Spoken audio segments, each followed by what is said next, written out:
பையன் என்ன நினச்சி அந்த கட்சிக்கு போனானோ பிறந்ததுலேருந்து என் பையன் அந்த கட்சியாகவே நினச்சேன் பூத்துலேயும் உட்காருவியான்.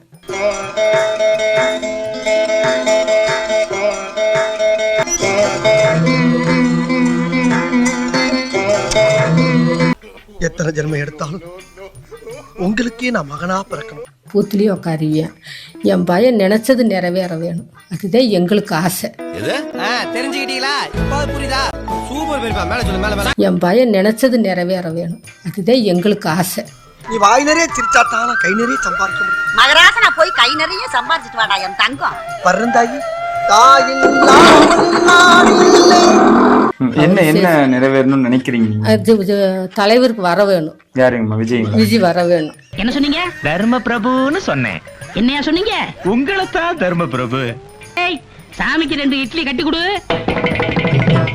கோவம் இல்லைங்களா உங்களுக்கு? எங்க கோவம் இல்லை. என் பைய போனாலும் போயிட்டு போறியா, என் பைய போனாலும் போயிட்டு போறியா.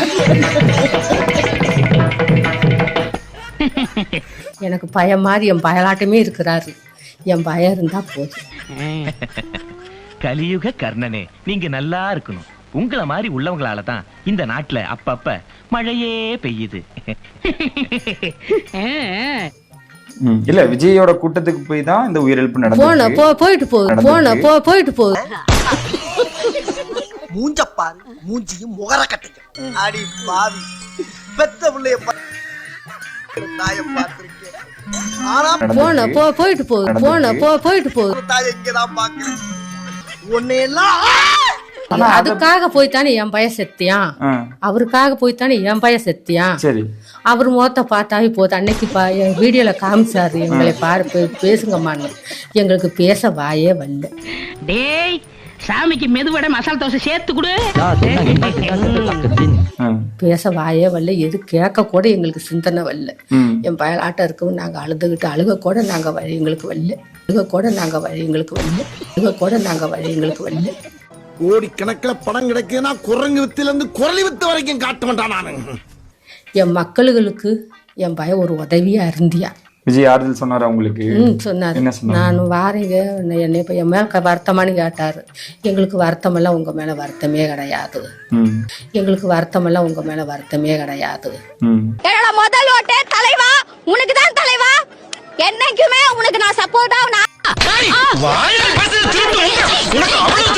சங்கர் கணேசுக்கு அந்த பொன்னர் சங்கர் தங்கா பெரிய அக்காண்டிக்கு பொதுவா அவரு செய்திருவாரு, எங்களுக்கு பாதுகாப்பு கொடுப்பாரு. தெய்வமே, அந்த இட்லி வெண்பொங்கல் மசால் தோசை வரவே இல்லையே.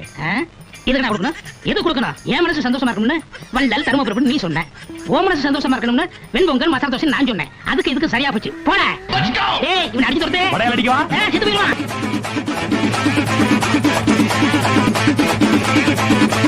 எங்க தளபதி கால் தூசி அவனும் வர மாட்டானுங்க. மென்டல் ஹாஸ்பிடலுக்கு போன் பண்றான். தங்கம், என்னடா ஜானு போன் பண்ண எடுக்கவே மாட்டேங்க. ரிங்கு போய்கிட்டே. இனி அவனையும் நான் வச்சுக்கிறேன், இவளையும் நான் வச்சுக்கிறேன். இன்ஸ்டால பார்க்கும்போது பாய்ஸ் எல்லாரும் எமோஷனலா பேசுறாங்க. அதுதான் நம்மளுடைய பலவீனம். உடனே உடன்படாதீங்க, முரண்படுங்க, முரண்பட்டு ஆராயிங்க. அப்ப சரி பாருங்க. டக்குன்னு பின்னாடி போய் நின்று கோஷம் போடாதீங்க. இவங்க எல்லாம் கோஷத்துக்காக வாழ்ந்த தலைவங்க இல்ல. தேவையானவே இங்கே வரல. கழிவுகள் நிறைய வந்து சேர்ந்தது. ஒரு தலைமுறை ரொம்ப அல்லாடுது. கடவுள் சில காரியங்களை தானே செய்யறார். சில காரியங்களை நம்மள மாதிரி மனுஷங்க மூலமா செய்ய வைக்கிறார்.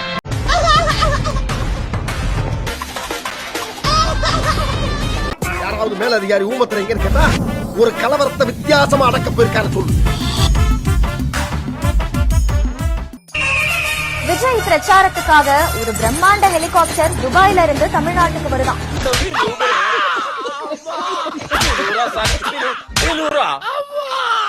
இனி சாலை மார்க்கமா போக போறது இல்லன்னு விஜய் முடிவெடுத்திருக்காரு. வெக்கம் கெட்டவன, மானம் கெட்டவன, உனக்கு எதிராக இவ்வளவு பெரிய மீச. செருப்பால் அடிக்கிறா அவன. செருப்பெல்லாம் வெளியே விட்டோம்னா அடிக்கிறா. பாக்கலாம். இப்படி அடிமை எம்எல்ஏ இருக்கிறதுக்கு பதவியை ராஜினாமா பண்ணிட்டு பழனிக்கு போய் பஞ்சாபத்தை வைக்கலாம். அறிவுங்கிறது அறிவுக்கான கூட யாருக்குமே கிடையாதுடா. இல்ல தலைவன்ல இருந்து தொண்டை வரைக்கும் இப்படி இருந்தா தமிழ்நாடு எப்படி தாங்கும்? எந்த அறிவுமற்ற ஒரு சமூகமாக இருந்தீங்கன்னா ஐயோ உண்மையிலே பயமா இருக்குங்க தமிழ்நாட்டை நினைச்சு. எனக்கு இவங்க இந்த இது எல்லாத்த விட இவங்க பிஹேவ் பண்ற விதம் இருக்குல்ல, முன்னாடி எவனா தீவிரவாதி இருப்பானான்னு பார்த்து பயப்படணும், இப்ப எவனா தாவேக்காரன் கூட இருக்கானான்னு பார்த்து பயப்பட இடத்துக்கு ஆகிட்டான். என்ன பண்ணுவானே தெரிய மாட்டேங்குது. இப்படி யோசிக்கிறவன் சிந்தனையால சொல்றேன், இவ்வளவு தூரம் எப்படி நீங்க கற்பனை பண்ண முடியாது. வேற ஒரு உலகத்துல வாழ்றான். ஏன்னா அவன் கொட்டம் ஃபுல்லா நீயே அடைக்கிறவ, அவன் அராஜகத்தை அழிச்சிருவ. ஏன் தெரியுமா? நீ ஒரு சாதாரண அரசியல்வாதி கிடையாது. 7.5 கோடி தமிழ் மக்களுக்கும் நீ தலைவன். உண்மை. தமிழ்நாட்டின் விடிவெள்ளி. உலக அரசியல் மாமேதை.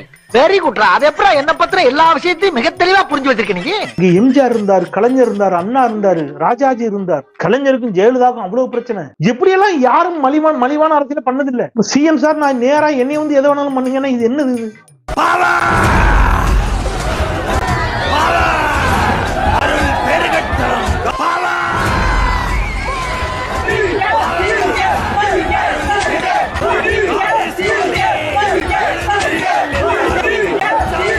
நீதி வெல்லும்னு இன்னைக்கு உச்சநீதிமன்றம் சிபிஐக்கு மாத்தின பிறகு நிச்சயமா கடைசியில் நீதி தான் வெல்லும்.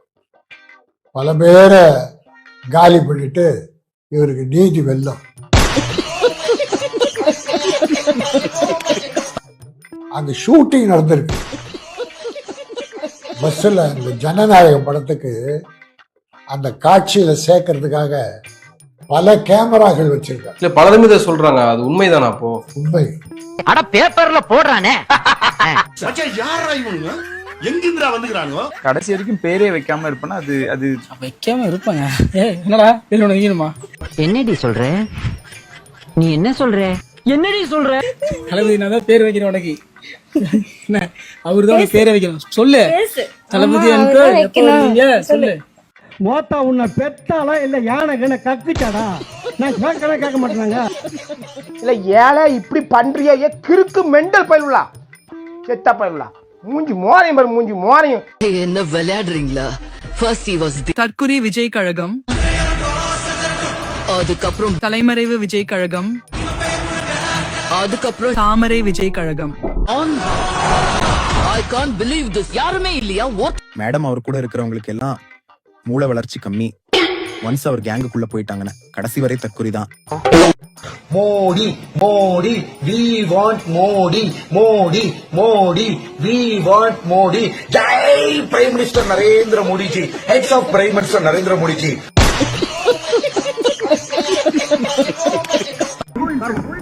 சார் தாதா சாஹிப் பால்கே விருது மோகன்லால் கொடுத்திருக்காங்க சார். சார் மோகன்லாலுக்கு தாதா சாஹிப் பால்கே விருது.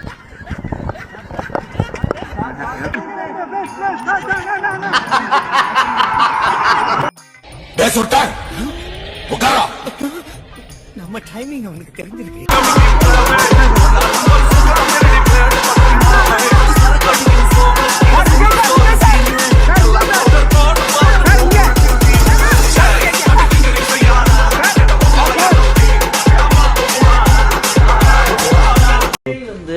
பாரதிய ஜனதாவுடைய கொள்கை எதிரி இல்ல, அவர் பாரதிய ஜனதா நபருங்கிறது இந்த விவாதத்திலே தெரிஞ்சிருச்சு. ரொம்ப வெளிப்படையா பாஜக நண்பர், எங்க நண்பர் உடுக்கை இழந்தவன் கை போலன்னு ரொம்ப அழகா சொல்லிட்டாரு. சோ பாஜக விஜய் நண்பருங்கிறத பாஜக தெளிவுபடுத்திட்டாங்க. நம்ம ஒண்ணும் அதை கஷ்டப்பட வேணாம். எங்க தளபதி ஒரு ஆளே இல்லடா, ஆளே இல்லடா.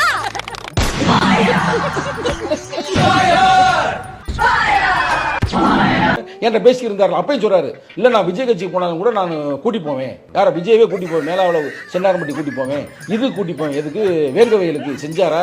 கூட்டு போன்னு நினைச்சா கூட விஜய் போனமே, அவர் தான் போக மாட்டாரு.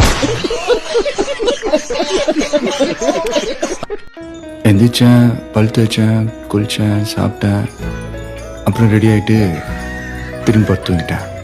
உண்மை. இந்த சம்பவத்துக்கு பிறகு இத்தனை நாளுமே அவரை சேஃப்டி பண்ணிக்க மட்டும்தாங்க அவர் செயல்பட்டு இருக்காரு. தன்னைய பாதுகாக்கிறது, பனையூருக்கு எந்த டிஸ்டர்ப் வந்துடக்கூடாது. வடிவேல் ஒரு படத்துல சொன்ன மாதிரி கிரௌட என் பக்கம் அண்ட விடுறாதீங்கன்னு சொல்லுவாரு கருப்புசாமி குத்தைக்காரர். அதே மாதிரிதான் அவர் செயல்பட்டு இருக்காரு.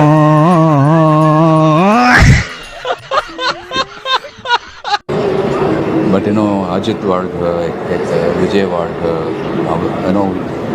நீங்க எப்போ வாழ போறீங்க? வேணா நடிகர் மற்றும் தாவேகா கட்சி தலைவர் விஜயோட செயல்களை மட்டும் வச்சு ஒரு ஃபேக்ட் செக் வீடியோ பாத்துடலாமா? ஏன்னா ஒரு நபரை பத்தி குழப்பத்துல இருக்கும்போது அவங்க வார்த்தைகளை விட செயல்களை நம்புங்க, அதுதான் உண்மையை சொல்லும்னு சொல்லுவாங்க. அதுபடி முதல்ல உயிரிழந்தவங்க குடும்பத்துக்கு ரூபாய் 20 லட்சம் கொடுக்கப்படும்னு விஜய் சொல்லல. நல்லா பாருங்க, எண்ணுகிறேன், அதாவது கொடுக்கலாம்னு நினைக்கிறேன் அப்படின்னு சொல்றாரு. இப்ப வரைக்கும் காசும் கொடுக்கல.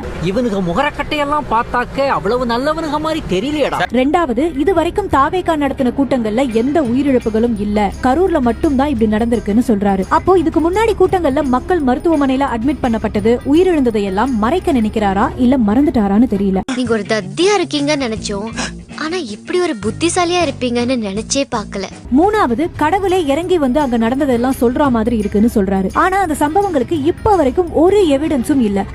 அண்ட் வந்து அந்த இடத்துல வந்து குழந்தைங்களை நசுக்குனது, வெளியாளுங்க வந்து உள்ள ஃபோர்ஸபிளா வந்து தள்ளினது எல்லாமே ப்ரூவ் பண்ண முடியும். எல்லாம் விஷுவல் எவிடன்ஸ் இருக்கு சார். இது சிபிஐக்கு கண்டிப்பா மாறும் சார்.